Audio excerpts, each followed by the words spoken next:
So guys, इससे पहले हम लोगों ने न्यूमेरिकल्स फिनिश किए थे on the basis of variation of g with altitude and height. ठीक है, तो यार अब बारी आती है यहाँ पे numericals based on Newton's law of gravitation and relation between g and small ji and capital G. देखिए, इन न्यूमेरिकल के लिए आपको क्या फॉर्मूलेस पता होने चाहिए मैं बता देता हूँ एक बार। तो आपने न्यूटन्स लॉ ऑफ ग्रेविटेशन का फॉर्मूला पढ़ा हुआ है क्या? F is equals to G m1 m2 divided by r square, where this capital G is called universal gravitational constant। और आपने एक रिलेशन पढ़ा हुआ है small g is equals to gm by r square। और ये मैंने आपको बताया हुआ है कि जहां पर भी डेंसिटी की बात होती है वहां पर आप इस मास को क्या लिखते हो? क्या लिखते हो? मास को वॉल्यूम इनटू डेंसिटी लिखते हो। ठीक है, तो चलिए देखते हैं जरा यहाँ पे। 4 से 5 क्वेश्चन है यहाँ पे, बहुत इजी क्वेश्चन हैं, आपको आराम से समझ आ जाएंगे। सो फर्स्ट क्वेश्चन क्या बोल रहा है हमारा यहाँ पे कि two particles each of mass m, दो पार्टिकल्स हैं और इन दोनों पार्टिकल्स का मास है m, goes round a circle of radius r। मतलब ये दो पार्टिकल्स जिनका मास m है किसी सर्कल पे घूम रहे हैं और इस सर्कल की रेडियस मान लेते हैं जो हमें दी हुई है। By the way, let suppose ये रेडियस हमको दी हुई है r, under the action of their mutual gravitational attraction. तो दो पार्टिकल्स है जिनका मास m है, ये रहा एक पार्टिकल मास m वाला, ये रहा एक पार्टिकल मास m वाला। तो ये दोनों पार्टिकल्स इस सर्कुलर पाथ पे घूम रहे हैं। ठीक है, और under the action of their mutual gravitational attraction, तो आपको हर एक स्पीड की, हर एक पार्टिकल की स्पीड निकालनी है। नाउ मेरा बहुत सिंपल सा सवाल है यहाँ पे कि दो पार्टिकल्स हैं और दोनों पार्टिकल्स के बीच में जो है वो फोर्स कैसा लग रहा है? Mutual gravitational attraction. And this force will be acting along the radius of circle. ठीक है, जो फोर्स होगा हर एक पार्टिकल पे वो किसके अलोंग डायरेक्टेड होगा? It will be directed along the radius of circle, इस तरह से। दैट मीन्स ये होगा टुवर्ड्स द सेंटर। और ये आपको पता है जो फोर्स टुवर्ड्स द सेंटर लगता है वो फोर्स कौन सा होता है यार? Centripetal force. या मैं इसको इस तरह से बोलूं कि अगर कोई भी चीज सर्कुलर पाथ में घूमती है तो सर्कुलर पाथ में कौन से फोर्स की वजह से घूमती है भाई? सेंट्रिपिटल फोर्स की वजह से। मतलब यहाँ पे सेंट्रिपिटल फोर्स होगा। ठीक है, तो यार हमने ये पढ़ा हुआ है कि जब भी दो मासेस हैं किसी भी डिस्टेंस पर है तो वो दोनों एक दूसरे पर अट्रैक्टिव फोर्स लगाते हैं। तो दोनों मासेस हैं तो ये दोनों forces Newton's law of gravitation के अकॉर्डिंग एक फोर्स लगाएंगे एक दूसरे पे, which will be equals to G M into m divided by distance का स्क्वायर। देखिए, सेंटर से इस वाले मास तक की डिस्टेंस आर है तो यहाँ से भी डिस्टेंस कितनी होगी? तो ये डिस्टेंस भी आर होगी, तो टोटल डिस्टेंस कितनी होगी यार? 2r का। ठीक है, टोटल डिस्टेंस कितनी होगी? 2r का स्क्वायर। तो this force will be equals to gm square divided by 4r square. Okay, तो ये हुआ न्यूटन्स ग्रेविटेशन लॉ के अकॉर्डिंग। नाउ अब यही जो फोर्स है ये फोर्स किसको क्या प्रोवाइड कर रहा है हमें? This force will provide the necessary centripetal force. तो दिस फोर्स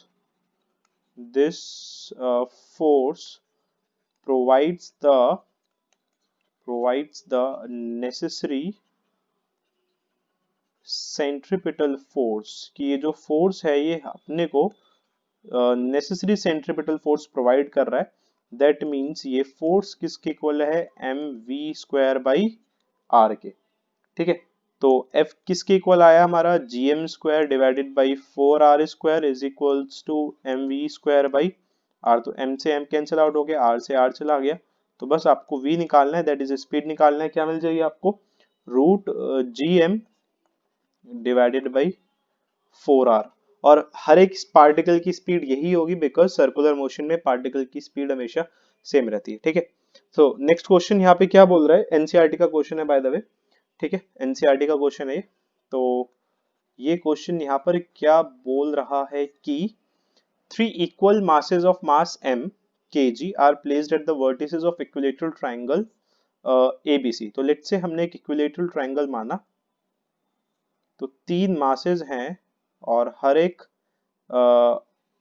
का मास जो है वो कितना दिया हुआ आपको? m। तो यहाँ पर m रखा, यहाँ पर m रखा, अकॉर्डिंग टू क्वेश्चन यहाँ पर भी आपने m रखा। ये रखा है आपने a पे, this is kept at b, और ये आपने रखा है यहाँ पे c पे। तो बोल रहा है फर्स्ट पार्ट में समझिएगा, फर्स्ट पार्ट ध्यान से, क्योंकि इसका जो सेकंड पार्ट है आपको खुद ही करना है।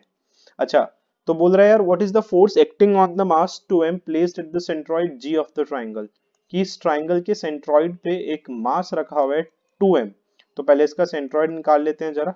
आपको पता है इसका सेंट्रॉइड जो होगा, ये इसका सेंट्रॉइड होगा, जहां पर आपने एक मास रखा हुआ है कितना 2m, और ये है इसका सेंट्रॉइड g।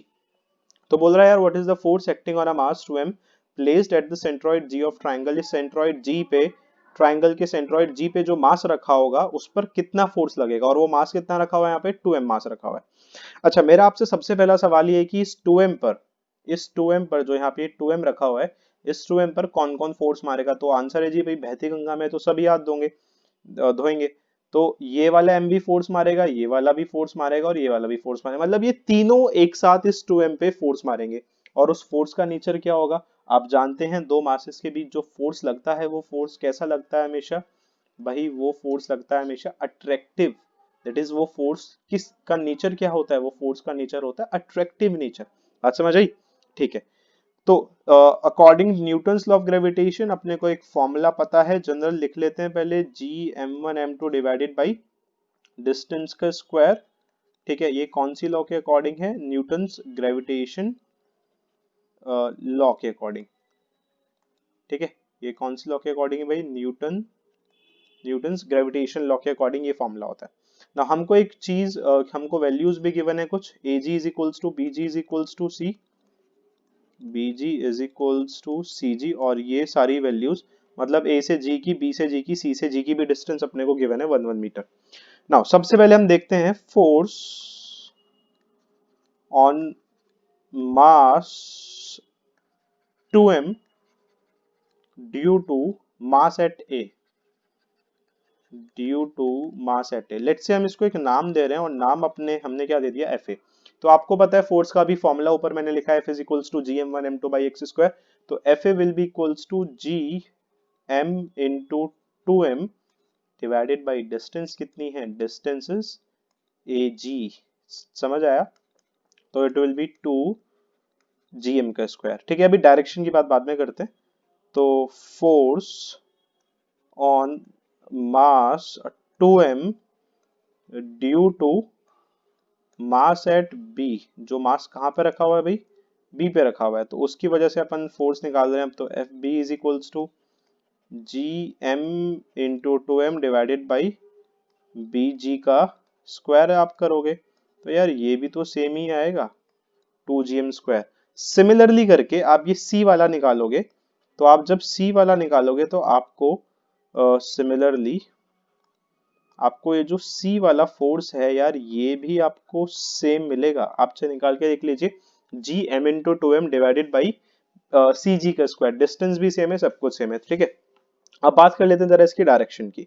तो अगर हम डायरेक्शन का जिक्र करें यहाँ पे, देखिए मैंने क्या बोला, अट्रैक्टिव फोर्स होता है। फोर्स कैसा होता है भाई, अट्रैक्टिव। मतलब ये जो A पर मास रखा हुआ है m, ये इस 2m को अपनी तरफ खींचना चाहेगा, मतलब ये FA लगेगा इस तरफ। ये B वाला जो मास है ये इस 2m को अपनी तरफ खींचना चाहेगा, मतलब आपका FB लगेगा इस तरफ। ये जो C वाला मास है ये इसको अपनी तरफ खींचना चाहेगा, मतलब ये लगेगा इस तरफ। तो इतनी बात आपको समझ आई, मतलब ये तीनों फोर्स मारेंगे कुछ ना कुछ। ठीक है, बात समझ आई सभी को ना। अब हमने वेक्टर्स में पढ़ा हुआ है, जब भी दो फोर्सेस किसी एंगल पर होते हैं तो उनका रिजल्टेंट उनके बीच से जाता है। तो अब यहाँ पर कौन से दो फोर्सेस एंगल पर हैं, तो यार FA और FC भी एंगल पर हैं, FA और FB भी एंगल पर हैं, FB और FC भी एंगल पर हैं। तो हम किसी भी दो को चूज कर लेते हैं। लेट्स से मैं चूज कर रहा हूँ FB और FC को। तो FB और FC के बीच में जो यहाँ पे एंगल है, दिस एंगल इज 120 डिग्री।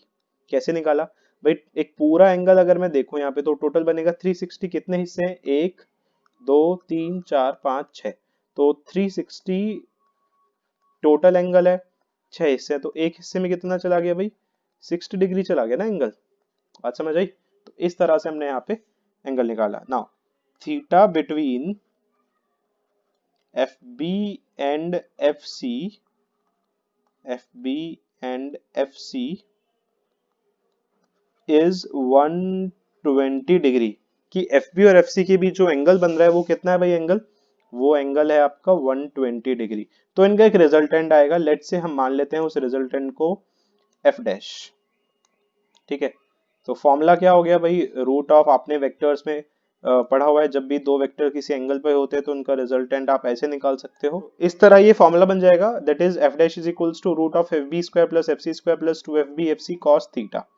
ठीक है, अब यहाँ पर क्या करते हैं हम, थोड़ा इसको सिंप्लीफाई करने के लिए, मतलब थोड़ा चीजें इजी बनाने के लिए हम क्या कर लेते हैं यहाँ पे, लेट से हम इस 2gm स्क्वायर को, ये जो वैल्यू है हमारी, लेट से हम इस वैल्यू को मान लेते हैं x। ठीक है, लेट से इस वैल्यू को हम क्या मान लेते हैं भाई, ये वैल्यू हमारी है x, that is it will become x का स्क्वायर प्लस x स्क्वायर, ठीक है, प्लस 2x स्क्वायर, और ये रहेगा यहाँ पर cos 120, और cos 120 क्या होता है, सो जब हम यहाँ पर वैल्यूज पुट करेंगे तो f dash will be equal to root of 2x का स्क्वायर प्लस 2x का स्क्वायर इंटू माइनस हाफ। तो इससे ये कैंसिल आउट हो गया, 2 से 2 कैंसिल आउट हो गया, तो क्या बचा, माइनस हाफ है, तो यहाँ पर आपको मिलेगा f dash is equals to root of 2x का square minus x square, that is root of x का स्क्वायर, दैट इज x, बोले तो ये मिलेगा आपको 2gm के स्क्वायर। थोड़ा डायरेक्शन की बात कर लेते हैं भाई इसके, तो आपको पता है दो वेक्टर्स का रिजल्टेंट उनके बीच से जाता है, तो यहाँ पर क्या दिखेगा, यहाँ पर आपको मिलेगा F dash.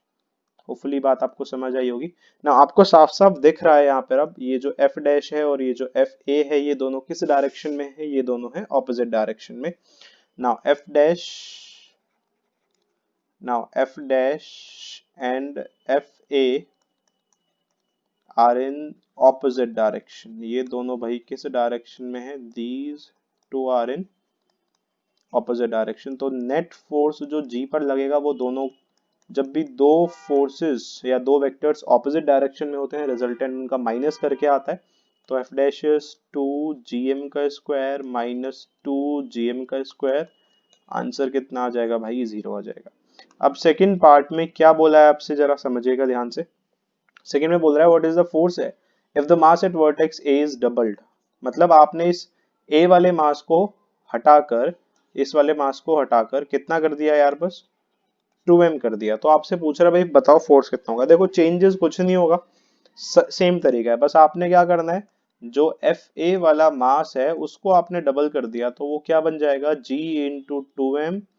Into two M divided by A G का स्क्वायर, और ए जी तो 1 के इक्वल है, तो it will become 4gm square. तो इन दिस केस यहाँ पर जब आप रिजल्टेंट निकालोगे, लास्ट में जब आप रिजल्टेंट निकालोगे यहाँ पर, तो इसमें चेंज बस ये आएगा, F G is equals to F A minus F dash, क्योंकि इस बार ये वाली वैल्यू बड़ी आएगी। ठीक है, तो एक रिजल्टेंट फोर्स आपको मिल जाएगा 2gm स्क्वायर, ठीक है, and it will B along, और ये किसके अलोंग होगा यार, ये होगा अलोंग एफ ए। ठीक है, तो this is your required answer. Hopefully ये क्वेश्चन आपको समझ आया होगा, एनसीईआरटी का क्वेश्चन था ये। Okay, now let's move to our next question which says a body weights 90 kgf। ठीक है, एक बॉडी है, उसका जो वजन है यार वो अर्थ की सरफेस पर 90 kgf है। 90, a body weighs 90 kgf on surface of earth, तो weight on the surface of earth that is 90 kgf। तो बोल रहा है how much will it weigh on the surface of Mars, तो भाई आपको बताना है कितना वजन होगा मास की सरफेस पे, जिसकी रेडियस, मतलब रेडियस ऑफ मास जो है वो 1/9 टाइम्स है रेडियस ऑफ अर्थ के, सॉरी 1/2 टाइम्स है रेडियस ऑफ अर्थ के, एंड हुज मास इज, और जो मास का मास है वो 1/9 टाइम्स है मास ऑफ अर्थ के। ठीक है, तो चलो निकालते हैं, बहुत इजी चीज है। देखो यार, हमें ये चीज पता है कि on the surface of earth, earth की सरफेस पे जो g की वैल्यू होती है वो होती है gm/r स्क्वायर, यस और नो।